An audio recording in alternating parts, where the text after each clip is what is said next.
தோழர்களே, அதாவது இந்த சங்கம் வந்து எவ்வளவு பெரிய ஒரு இன்னல்களை சந்தித்திருக்கிறது என்று மோடி பேச சொன்னாங்க. எங்கெல்லாம் ஒடுக்குமுறையில் இருக்கிறதோ அங்கெல்லாம் ஒடுக்குமுறையை தாண்டி மிகப்பெரிய வெற்றி பெறும் என்பதற்கு இந்த சங்கம் ஒரு மிகப்பெரிய உதாரணம். அவருடைய சட்டமன்ற உறுப்பினர்கள் சொன்னார்கள், அதாவது இங்க தலைவர் வரக்கூடாதுன்னு சொன்னாங்க. ஆனா அந்த செங்கல்பட்டு மாவட்டத்தில் 2 தொகுதியிலும் அர்ஜாண்டி தொகுதி சிறுத்தையின் கோட்டையாக இருக்கு. இன்னைக்கு 2 தொகுதியும்.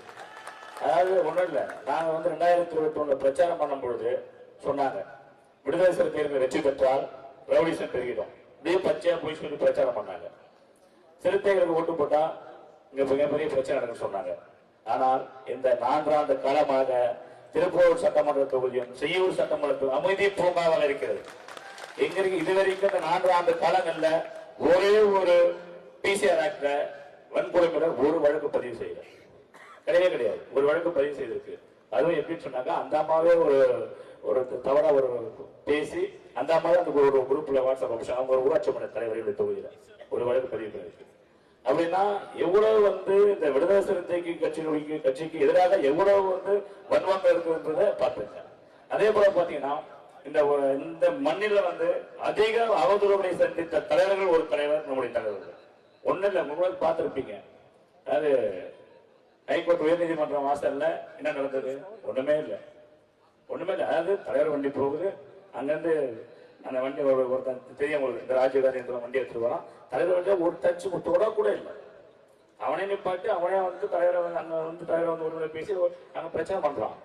அதை வந்து பாத்தீங்கன்னாக்கா என்ன மாதிரி ஒரு சாதிய கட்டமைப்புல அவனை போயிட்டு போயினா அந்த சமூகத்தை சேர்ந்தவர்கள் அந்த தைரிய மருத்துவமனையில போய் போட்டு அதை மிகப்பெரிய நமக்கு தலைவருக்கும் இந்த கட்சிக்கும் எதிராக மிகப்பெரிய அவதூறுகளை தொடர்ந்து ஒரு பாஜக செஞ்சிருந்தாங்க. ஆனால் அதை வந்து பொய் என்பதை நம்ம தலைவர் அடிக்கடி சொல்லிட்டே இருந்தாரு. அதை அந்த சிசிடிவி ஃபுட்டேஜ் எல்லாம் வாங்கி அதை பொய் என்பதை படிச்சிட்டோம். அதாவது என்ன தெரியுதுனாக்கா, விடுதலை சிறுத்தைகள் தலைவர் ஏற்றி தமிழ் இந்த நாட்டினுடைய மையம் அவரே சொல்லிட்டாரு, நம்ம எங்க இருக்குமோ அதான் மையம். இப்ப நீங்க கற்பக மையம் சிறுத்தைகள் இங்க போது மையம், அதுதான் மையம். மையம் என்ன?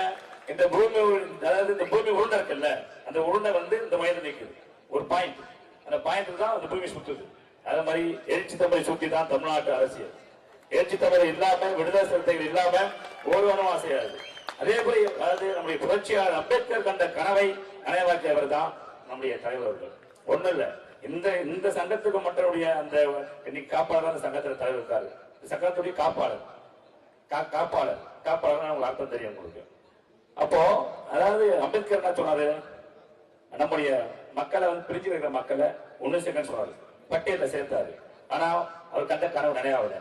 ஆனா நம்முடைய தலைவர் அவர்கள் அமைப்பாய் திரளும் என்ற ஒற்றை சொல்லின் மூலமா இவ்வளவு பெரிய கூட்டத்தை, நாடு முழுக்க ஒரு கூட்டத்தை அமைப்பாய்க்கிறார். அங்கீகாரம் பெற்றிருக்கோம். கண்டிப்பா சொல்றேன், வரும் ஆண்டுகளில் வரும் காலங்களில் ஏற்றி தமிழ் தலைமையில அதிகாரம் வெல்வோம், ஒரு நாள் கோட்டையில் கொடியேற்றுவோம். இது நடக்கும். அதாவது நம்முடைய பெரியார் கண்ட கனவை திராவிட முன்னேற்ற சார்பாக அண்ணா அவர் நினைவாக்கிறார். ஒரே ஒரு விஷயம் தான், அதாவது சுயமரியாதை திருமணங்களுக்கு வந்து அங்கீகாரம் கிடையாது.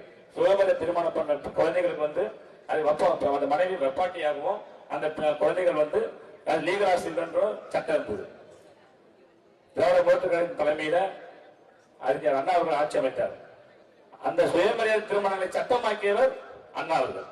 அதே போலதான் அதாவது நம்முடைய புரட்சி அம்பேத்கருடைய சித்தாந்தங்களையும் சிந்தனைகளையும் ஏற்றி தமிழ் தலைமையை சட்டமாக்கும் விடுதலை சிறுத்தை தலைமையில் சொல்லி இந்த நன்றி பாராட்டி விடைபெறுகிறேன்.